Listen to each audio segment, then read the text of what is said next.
भाइयों, पेट में चूहे अब कुश्ती नहीं दंगल कर रहे हैं। कुछ जुगाड़ बैठाओ, वरना ये हड्डियां यहीं दफन हो जाएंगी। अरे भाई, मेहनत की बात मत करना, बस बैठे बैठे कुछ मिल जाए तो बताओ। एक विचार आया है, क्यों ना हम अपने गांव के मंदिर में पुजारी बन जाए। सारा गांव फल, मिठाई और दक्षिणा चढ़ाएगा। हम बस घंटी बजाएंगे और डकार मारेंगे। अरे मूर्ख, मंदिर एक है और हम 4। और क्या तुझे ओम के आगे कुछ आता है? पुजारी बनने के लिए मंत्र चाहिए होते हैं, सिर्फ घंटी बजाने से पेट नहीं भरता। वहां भी लोग सवाल पूछेंगे तो क्या हूँ हाँ करेगा? छोड़ो ये सब, हम साधु बन जाते हैं, सीधे मथुरा चलेंगे, पीला चोला पहनेंगे, लंबी दाढ़ी बढ़ाएंगे और बस कृष्णा कृष्णा जपेंगे। लोग सम्मान भी देंगे और हलवा पूरी भी। मथुरा बहुत दूर है भाई, पैदल कौन जाएगा? उससे अच्छा है इसी गांव में खेतीबाड़ी शुरू करते हैं। मेहनत करेंगे तो शादियां भी हो जाएंगी। फिर जब हमारे बच्चे बड़े होंगे तो बुढ़ापे में वही हमारे लिए 56 भोग सजाएंगे। अभी का कष्ट कल का सुख। अरे भाई, ये खेती बाड़ी वाली बात फिर मत करना। मिट्टी में हाथ सानो, कड़ी धूप में जलो और फिर हफ्तों इंतजार करो। और सबसे बड़ी बात, हल पकड़ना किसे आता है? मुझे तो ये भी नहीं पता कि बीज जमीन के ऊपर बोते हैं या नीचे। छोड़ो खेती, चलो हम गवैये बन जाते हैं।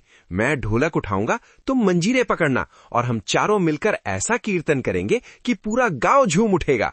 लोग भक्ति में डूबकर खुद ही लड्डू और पैसे चढ़ा जाएंगे। न धूप का डर, न मेहनत का चक्कर। गाना बजाना, सुरताल का पता है? तुम्हारी आवाज सुनकर तो मोहल्ले के कुत्ते भी गांव छोड़ देंगे। दक्षिणा तो दूर, लोग डंडे मारकर भगाएंगे। असली राजसी काम सुनो, हम एक हाथी खरीदेंगे। हाथी यानी साक्षात गणेश जी का रूप। जब वो गजराज गली से गुजरेगा तो लोग श्रद्धा से सिर झुकाएंगे, फल चढ़ाएंगे और गन्ने खिलाएंगे। हमें बस हाथी की पूंछ पकड़कर पीछे पीछे चलना है। बाकी तीनों की आंखें चमक उठे। विचार तो उत्तम है, पर एक बड़ी समस्या है। हमें अपने हाथी को चींटियों से बचाना होगा। सुना है चींटी हाथी की सूंड में घुस जाए तो वो मर जाता है। हाथी मर गया तो हम फिर से कंगाल। सत्य वचन। तो चलो पहले दुश्मन का खात्मा करते हैं। हाथी लाने से पहले इस इलाके की एक एक चींटी को साफ करना होगा। न रहेगी चींटी, न मरेगा हाथी। पर ये कमबख्त चींटियां मिलेंगी कहाँ? पूरे गांव में ढूंढना तो मुश्किल है। अरे पागलों, शिकारी हमेशा जाल बिछाता है। चींटियां वहीं आती हैं जहां मीठा होता है। हम उन्हें लालच देकर बुलाएंगे और फिर खल्लास। चारों अपने अपने घर की ओर भागे।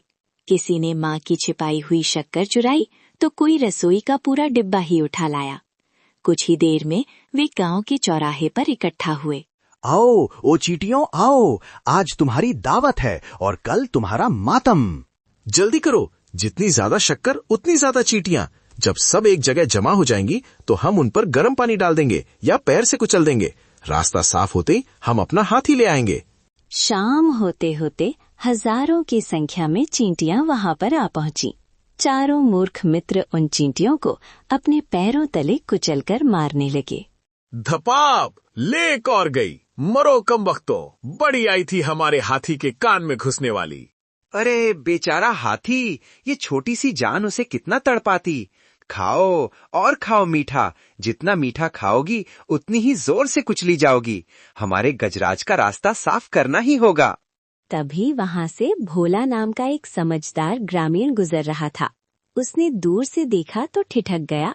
उसे लगा शायद ये चारों पागल हो गए हैं या कोई नया खेल खेल रहे हैं।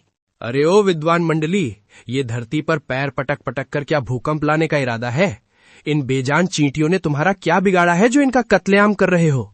बिगाड़ा नहीं है भोला भाई, पर आगे बिगाड़ सकती हैं। सावधानी हटी, दुर्घटना घटी। अगर ये हमारे हाथी के सूंड या कान में घुस गईं, तो हमारा तो करोड़ों का नुकसान हो जाएगा ना। हाथी? कहाँ है तुम्हारा हाथी? मुझे तो कहीं कोई चिड़िया भी नजर नहीं आ रही। हाथी कहाँ बांध रखा है? अरे भाई, अभी खरीदा कहाँ है? अभी तो बस विचार की मीटिंग चल रही थी। पर हमने सोचा कि नींव पक्की होनी चाहिए। पहले कांटे साफ करो, फिर फूल बिछाओ। चींटियां मरेंगी तभी तो हाथी आएगा। अरे महामूर्खो, तुम अपनी बेवकूफी कब छोड़ोगे? कुछ कमाकर क्यों नहीं खाते? दिन भर ख्याली पुलाव पकाते रहते हो। अरे भाई, कमाने के लिए ही तो हाथी का प्लान बनाया था। हाथी होगा तो लोग चढ़ावा देंगे, हम अमीर हो जाएंगे। अरे पागलों, हाथी क्या कोई हल्दी की गांठ है जो पंसारी की दुकान पर 2 पैसे में मिल जाएगी? हाथी खरीदने के लिए सैकड़ों स्वर्ण मुद्राएं चाहिए। उतना धन क्या तुम्हारे दादा छोड़कर गए हैं? कहां से लाओगे इतना पैसा? भोला की बात सुनकर चारों के पैरों तले की जमीन खिसक गई। वे ऐसे हक्के बक्के रह गए जैसे किसी ने ठंडे पानी की बाल्टी डाल दी हो। पैसा? हाँ यार, पैसा तो हमारे पास फूटी कौड़ी भी नहीं है, हाथी मुफ्त में तो आएगा नहीं। धत तेरे की, हमने दुश्मन चींटियों को तो मार गिराया, पर सिपाही यानी पैसे तो हमारे पास हैं ही नहीं। अब क्या होगा? चारों मित्र फिर से उसी उधेड़बुन में लग गए, माथे पे बल पड़ गए। तभी उनकी नजर दूर से आते लाल बहादुर पर पड़ी। वो अपनी पीठ पर एक भारी भरकम बड़ी सी पोटली लादे हुए धीरे धीरे उनकी तरफ बढ़ रहा था। अरे ओ लाल बहादुर भैया, रुकिए रुकिए, तनिक इधर तो आइए, जरा दर्शन तो दीजिए। लाल बहादुर रुक गया। उसने अपनी पोटली कसकर पकड़ी और थोड़ा सशंकित होकर बोला, अचानक राह में तुमने मुझे है पुकारा, कहीं कोई अहित तो नहीं करोगे हमारा, संभल कर रहना मूर्खों, मैं राजकवि हूँ। भैया, इस पोटली में क्या है? पक्का राजा ने तुम्हें पुरस्कार में खूब सारा धन दिया होगा, हमें भी दिखाओ। खबरदार जो इसे छुआ, क्या मेरा धन छीनना चाहते हो? याद रखना, राजा का प्रिय हूँ, एक एक को सूली पर लटकवा दूंगा। नहीं नहीं भैया, हम तो बस ये पूछ रहे थे कि एक कविता सुनाने का कितना इनाम मिलता है। ये तो कविता के गूढ़ अर्थ पर निर्भर करता है। अगर शब्द गहरे हों तो झोली मोहरों से भर जाती है और घर में लक्ष्मी का वास होता है। लाल बहादुर तो अपनी पोटली लेकर चला गया, पर चारों मित्रों के दिमाग में शॉर्टकट का रास्ता साफ हो गया। भाइयों, हाथी तो कविता से ही आएगा, चलो दरबार। पर सुनाएंगे क्या? हमें तो क से कबूतर भी नहीं आता, कविता कहाँ से लाएंगे? अरे चलो तो सही, सरस्वती मैया खुद रास्ता दिखाएंगी, रास्ते में चलते चलते कविता बन ही जाएगी। वे चारों निकल पड़े। दोपहर की कड़ी धूप थी तो एक विशाल गूलर के पेड़ के नीचे सुस्ताने लगे। तभी टप से एक पका हुआ गूलर पहले मूर्ख की नाक पर गिरा। दत्त तेरे की, पक्कर गूलर गिर गयो। अरे वाह भाई, ये तो कविता की पहली लाइन हो गई, पक्कर गूलर गिर गयो। क्या तुकबंदी है। वे आगे बढ़े तो देखा एक औरत पीपल के पत्ते यानी पीपरी चुनकर ले जा रही थी। लो, दूसरी लाइन भी मिल गई, लायो पीपरी नारी। अब जोड़ो इसे, पक्कर गूलर गिर गयो, लायो पीपरी नारी। क्या बात है, हम तो पैदाइशी कवि निकले। आगे चलते ही उन्हें एक जामुन का बागीचा दिखा। जमीन पर अनगिनत जामुन बिखरे थे। चारों टूट पड़े और जामुन चखने लगे। भाई, इतनी जामुन है कि इनका तो कोई अंत ही नहीं है, जामुन अंत न पाइयो। अरे गजब, मेरी कविता की तीसरी कड़ी तैयार है, जामुन अंत न पाइयो। अब तीनों ने अपने चौथे साथी को घूरा। देख भाई, हमने तो अपना अपना हिस्सा जोड़ दिया, अब कविता पूरी करने की जिम्मेदारी तेरी है। हाँ हाँ, मैं भी कुछ धाकड़ी सोचूंगा, बस जरा कुछ दिखने तो दो, अभी तो सिर्फ जामुन ही दिख रहे हैं। फिर वो चारों वहां से आगे चल दिए। अब तो मिथिला नगरी दिखाई देने लगी थी, परंतु चौथे मित्र को अभी तक कुछ नहीं सूझा था।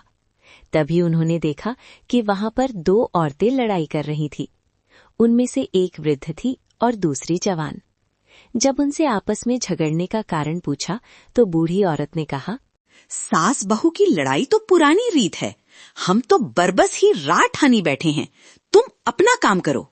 मिल गई, मिल गई, मिल गई, मेरी पंक्ति मिल गई, बरबस ठानी रार। अब चारों का सीना 56 इंच का हो चुका था।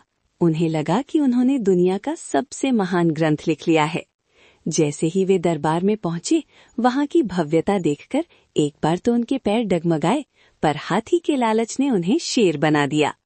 महाराज की जय हो, हम चारों ने एक संयुक्त महाकाव्य रचा है, पर कविता सुनाने से पहले एक छोटी सी विनती है। हमें इनाम में इतना धन चाहिए कि हम एक बढ़िया सा हाथी खरीद सकें। ये सुनते ही पूरे दरबार में ठहाके गूंज उठे। दरबारी कानाफूसी करने लगे। कैसे गवार हैं, अभी मुख खोला नहीं और झोली फैलाने लगे। तभी मंत्री बोले, मूर्ख, मेरा मतलब है कवि महोदय, पहले अपनी प्रतिभा का प्रदर्शन तो कीजिए। महाराज स्वयं पारखी हैं, आपकी मेहनत खाली नहीं जाएगी। चारों मित्रों ने एक एक करके अपनी लाइनें ऐसे सुनाई जैसे कोई मंत्र पढ़ रहे हो। पक कर गूलर गिर गयो, लायो पीपरी नारी, जामुन अंत न पायो बरबस ठानी रार। कविता खत्म होते ही दरबार में सन्नाटा छा गया। राजा का माथा ठनका। उन्हें लगा कि ये लोग उनका मजाक उड़ा रहे हैं। ये कैसी तुकबंदी है? गूलर, जामुन और सास बहू की रार? क्या कोई इसका अर्थ बता सकता है, या मैं आप चारों को कारागार भेज दूं? तभी उनके गांव का एक दरबारी बोल पड़ा। महाराज, ये चारों निपट गवार और आलसी हैं।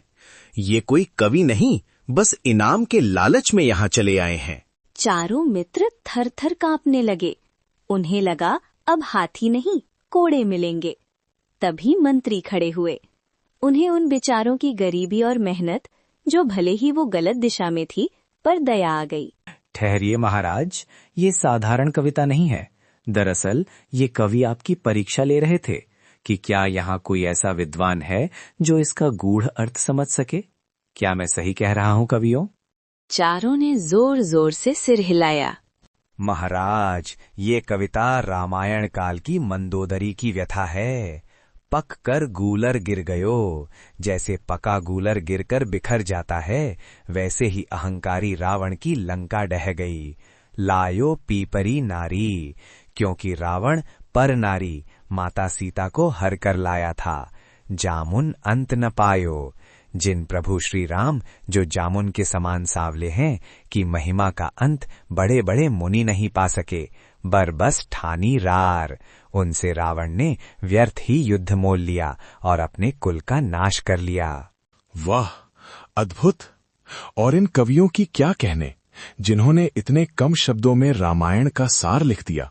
इन चारों को एक शानदार हाथी और स्वर्ण मुद्राओं की थैली भेंट की जाए। बाकी दरबारी अपना सा मुंह लेकर रह गए। उधर बाहर निकलकर चारों मित्रों की आंखों में आंसू थे। उन्हें समझ आ गया था कि आज वे कविता से नहीं, बल्कि मंत्री की दया और बुद्धि से बचे हैं। भाइयों, आज तो बच गए, पर झूठ और आलस की उम्र छोटी होती है। आज से हम ये हाथी और धन मेहनत के काम में लगाएंगे। सही कहा। अब बरबस रार नहीं, बल्कि जी तोड़ मेहनत करेंगे। उस दिन के बाद मिथिला के वे 4 मूर्ख अपनी मेहनत के लिए जाने लगे।